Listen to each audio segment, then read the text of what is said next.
அனைவருக்கும் வணக்கம். கலிகாலம் கலிகாலம்னு சொல்லுவாங்க. கலிகாலத்தில் வந்து நல்லவங்களுக்கு காலம் இல்லைன்னு சொல்லுவாங்க. அது எப்போ நம்பினோம்னா,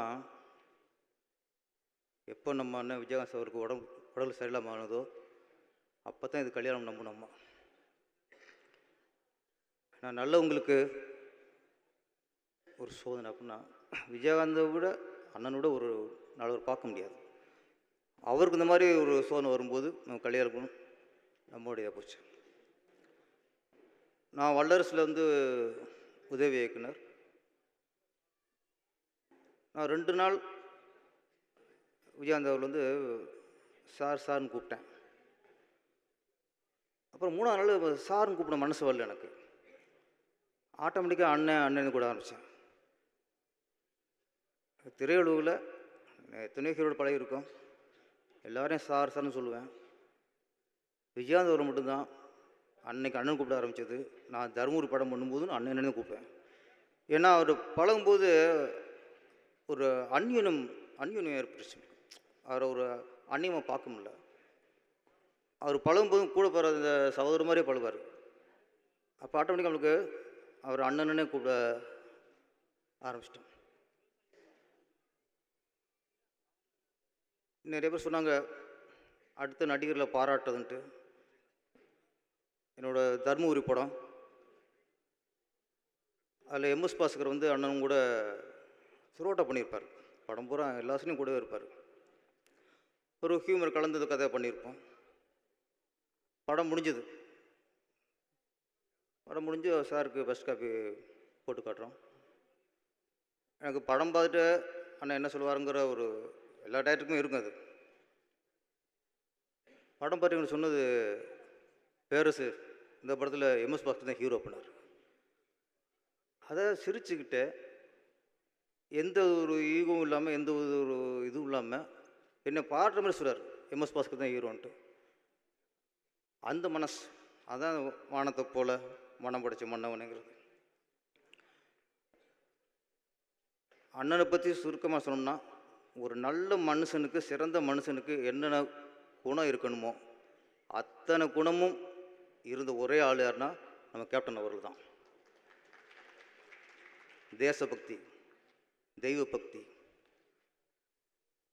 மொழிப்பற்று, நன்றி மறக்காமல் இருக்கிறது, நட்பு பாராட்டுறது, மக்களை நேசிக்கிறது, ஏழை மக்களை அரவணைக்கிறது, ரசிகர்கள் எந்த அளவுக்கு இவரை நேசிக்கிறாங்களோ அதை படம் மடங்கு நேசிக்கிறது தான் கேப்டன். எல்லா பண்பும் அது மாதிரி இல்லாதவங்களுக்கு உதவுறது மாதிரி ஒரு நல்ல மனிதருக்கு, சிறந்த மனிதனுக்கு, எப்படின்னா ஒரு மகானுக்கு இருக்க வேண்டிய அத்தனை குணமும் இருந்தவர் தான் நம்ம கேப்டன் அவர்கள். இன்றைக்கி கூட்டம் கூடுறதுலாம் அன்னன்னைக்கு சாப்பாடு போட்டால் தான் கூட்டமே வருது. கேப்டன் அவர்களுக்கு என்றைக்கே போட்ட சாப்பாடு தான் இன்றைக்கி எத்தனை கூட்டம் வந்துச்சு. இன்றைக்கி அவர் அடக்கம் இருக்கிற இடம் இன்னும் சொல்லப்போனால் ஒரு சித்தர் பீடம் மாதிரி ஆகிப்போச்சு. அவர் இறந்து இது 3ஆவது வாரம் ஆக போகுது. இன்றைக்கும் கூட்டம் இங்கே க்யூர் இருக்குது. எந்த தலைவர்கள் இது வரைக்கும் இந்த நாட்டை ஆண்டவர்கள் கூட, பல முறை முதலமைச்சர் ஆண்டவர்கள் கூட அவங்க மரணித்து 3ஆவது வாரம் போல கூட்டம் சமையல் இருந்துச்சுன்னா எனக்கு நான் கேள்விப்பட்டதில்லை. அந்த கோயம்புத்தூர் ரோட்டில் போகும்போது பார்த்தா இன்னும் கியூ, எவ்வளோ கூட்டம். இதுதான் அவர் சம்பாதிச்ச சொத்து. அவர் கட்டின கல்யாண மண்டபத்தை இடிக்கலாம், இந்த கோடிக்கான சொத்து இருக்க மக்கள் அன்பு அதை யாராலும் இடிக்க முடியாது. அது என்றைக்கும் வந்துருக்கும். என்னை பொறுத்திருக்கும் கேப்டனோட மரணம் வந்து நம்ம இழப்புன்னு சொல்ல முடியாது. அது நம்ம நாட்டோடைய இருப்பு. அது எல்லா மனுஷனும் இருக்கார், அதோடைய இருப்பு தான் அது. இன்றைக்கி என்ன செலுத்துகிறோம், இது நடிகர் சங்கத்துக்கு இழப்பு இல்லை, திரைப்படத்துறைக்கு ஒரு இழப்புன்னு சொல்ல முடியாது. இது நம்ம தமிழ்நாட்டுக்கே ஒரு இழப்பு. ஒரு நல்ல தலைமை இழந்துட்டோம். மக்களை உண்மையிலேயே நேசிக்கிற ஒரு தலைமை இழந்துட்டோம். அது நம்ம நாட்டுக்கே இழப்பு. மொழிப்பற்று, கேப்டன் பிரபாகரன் இங்கே எந்த அளவுக்கு ஓடிச்சோ அதை விட மிகப்பெரிய வெற்றி தெலுங்கில் மிகப்பெரிய வெற்றி அடைஞ்சிச்சு.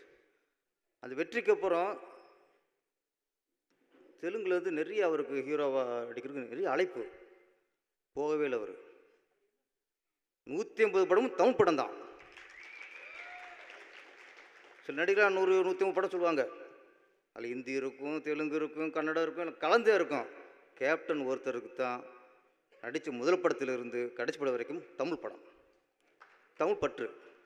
தமிழனாகவே வாழ்ந்து தமிழ்நாட்டுக்காக வாழ்ந்த ஒரு உன்னத தலைவர். அவருடைய ஆத்மா சாந்தி அடையணும். அவங்க குடும்பத்துக்கு வந்து கண்டிப்பாக அவர் ஆசீர்வாதம் என்றைக்குமே இருக்கும். குடும்பம் இன்னும் நல்லா பெரிய வளர்ச்சி அடையணும்.